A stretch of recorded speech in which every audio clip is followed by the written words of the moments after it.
What's up guys? Welcome to AnimeKouhai. If you want to help me out, please hit the like button and subscribe to my channel. Yes, we certainly can expect some adventurers here. Pretty easy living, huh? Not just pretty easy. This is the best you'd find all around the West. If adventurers can find a steady income in this town, we're gonna have a lot of excitement pretty soon. Right. Yes, Sir Rimuru. What? Mjöllmile was shouting at me again. I had no idea about what. That's what the dungeon is for. Well done, Sir Rimuru. I couldn't be more in awe of you right now. Oh, yeah, definitely. What's he talking about? The adventurers can hunt the monsters in the labyrinth. I thought this was a bit of charity for adventurers short on work, now that the forest of Jura is more stable. But heavens, you had thought that far ahead? Charity? I mean, yeah, there aren't as many wild monsters around Jura as there used to be, but the dungeon's just a fun attraction, so. This can work. This can really work. We're seeing more adventurers out of a job, what with monster counts dwindling and all. Perhaps some can use the dungeon as their workplace. Plus, we'll be selling healing potions and adventuring gear nearby, right? Picture this. What if this town isn't just a tourist site or health spa, but someplace where they can permanently reside? With all these inns providing fantastic service, a coliseum attracting tourists, and a dungeon providing thrills and a potentially decent wage. Was that what we built the dungeon for? I did intend to offer money for whatever the adventurers earned in there, but that was kind of like offering buybacks on carnival prizes. But was Mjöllmile's line of thinking worth hearing out? Wow, Molly, you only just came here today, and you already worked it out? Of course, sir. If there's money to be sniffed out, I'd never lose a single coin to you. You're incorrigible. Don't be silly. It wouldn't be possible without you. But thinking and doing are different things, of course. I was hoping I could leave you to work out the rest of the plan. Oh, would you? I'd be glad to help. I guess the plan was now to let adventurers work in the dungeon, and Mjöllmile was kind enough to accept the job. He already had a ton on his plate, I knew. Talk about energetic. But, I didn't think that far, but I totally overlooked the idea of adventurers living here. To me, the dungeon attraction was kind of a gamble. Maybe some customers would make money off it, but the majority would leave with their wallets pretty thoroughly emptied. But have a permanent group of adventurers hunt monsters in there? There's no stopping Mjöllmile's imagination, huh? I love getting his insights. Unlike forest creatures, there was no chance of overhunting and wrecking the ecosystem. Much better, really, to have the hunters cull the monsters' numbers before they multiplied too much, than buy the materials they harvested from them. With Veldora around, there was no need to worry about where the magicules would come from. The monsters would be constantly replenished. This actually might be a brilliant idea. It'd give adventurers money to go spend around the city and help fill Tempest's coffers, which would allow us to provide more support to them. We could process the materials they hunted for us, and I suppose we could even export them to other countries. Magic crystals could be shipped off as is, although we wouldn't export them all. We had our own uses for them. Maybe this would be the tipping point that made the Free Guild build a post in town, too. We could give them exclusive rights to the dungeon business, so we weren't in competition. And if they paid the adventurers directly, I thought, that would also open access to foreign capital for us, capital we could use to import goods from other nations. With imports cut off from Eurasania at the moment, I wasn't sure the produce and grains we farmed would be enough to keep the adventurers full, so some imports might become necessary. Besides, I wanted Tempest to become a trade hub. That was part of the idea from the start, and I needed to think of ways to move larger amounts of goods and money around. There were plans in his mind. That was why I made sure the highways were designed to be pretty wide, after all. We'd paved only half the width of the roads, the other half was bare earth. I planned to put rails down on that land someday, and with the rails would come freight trains. After that, I suppose it all comes down to advertising. Mjöllmile pulled Rimuru back down to earth before he floated off too much into fantasizing about his dreams. No need to go too crazy yet. It'd take time to develop rails, much less the trains that'd run on them.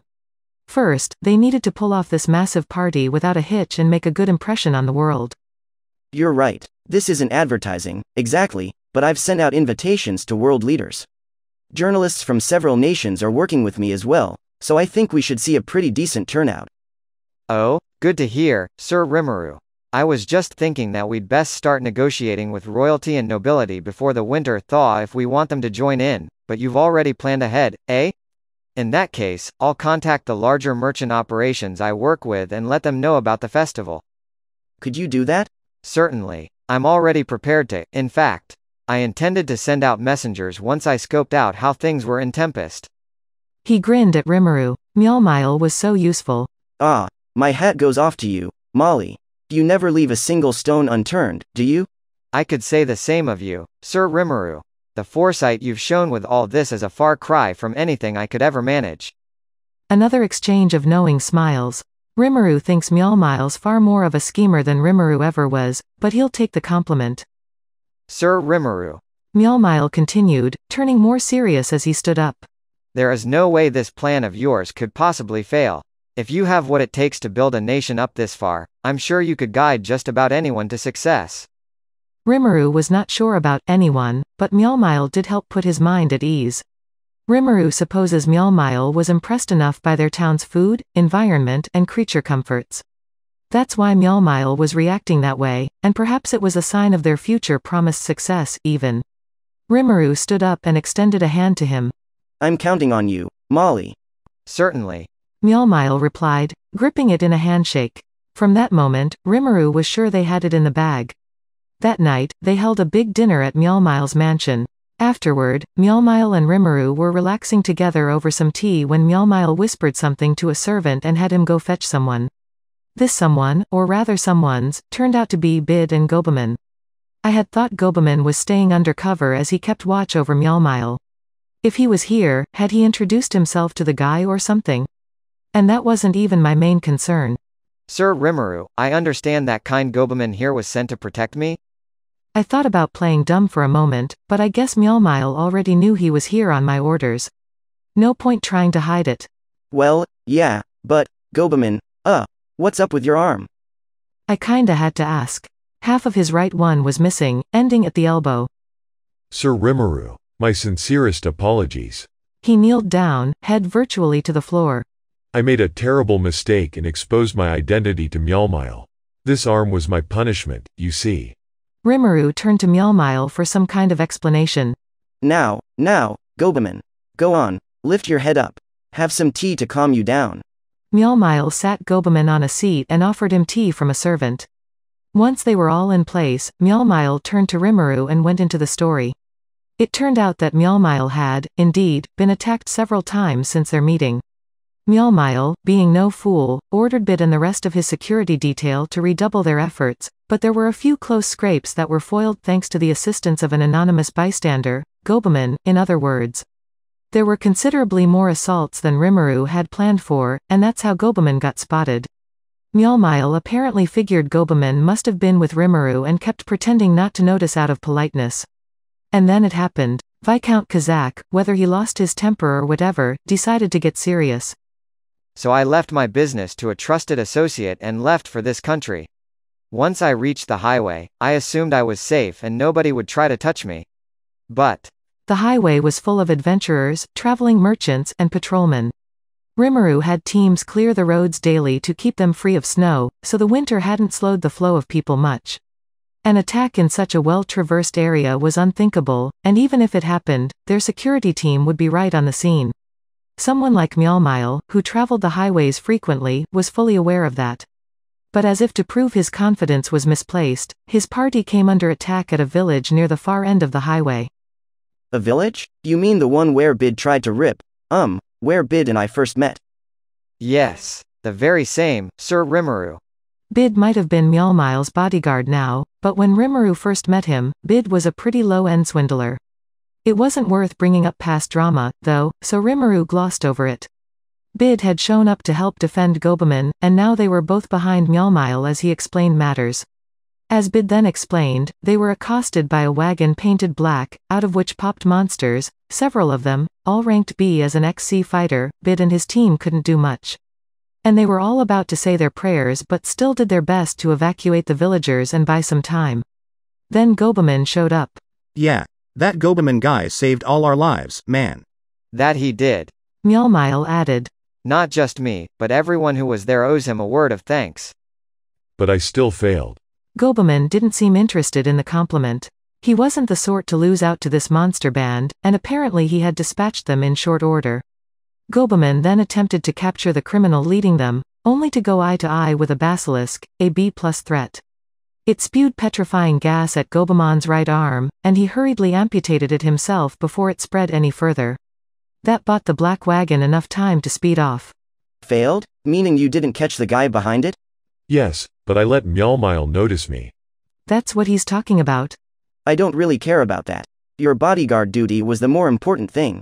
Plus, fix that thing, dude. Rimuru extracted a potion from his stomach and attempted to hand it to Gobaman. He bit his lip, refusing to take it. No, this injury is the result of my inexperience. I was unable to defeat the basilisk by myself and compelled to seek the aid of Bid and his team. It was terrible of me, and while missing an arm presents its difficulties, it will grow back over time. What a stubborn goblin. Or proud, I guess you could say, but he was trying to do way too much by himself. Gobaman, are you embarrassed that you needed Bid's help? Well, my job was to guard Mjöllmile, but I exposed him to danger instead. Hang on, Gobaman, you're misunderstanding this. Am I? Yeah, you're trying to do everything alone. That's the difference between you and Datta.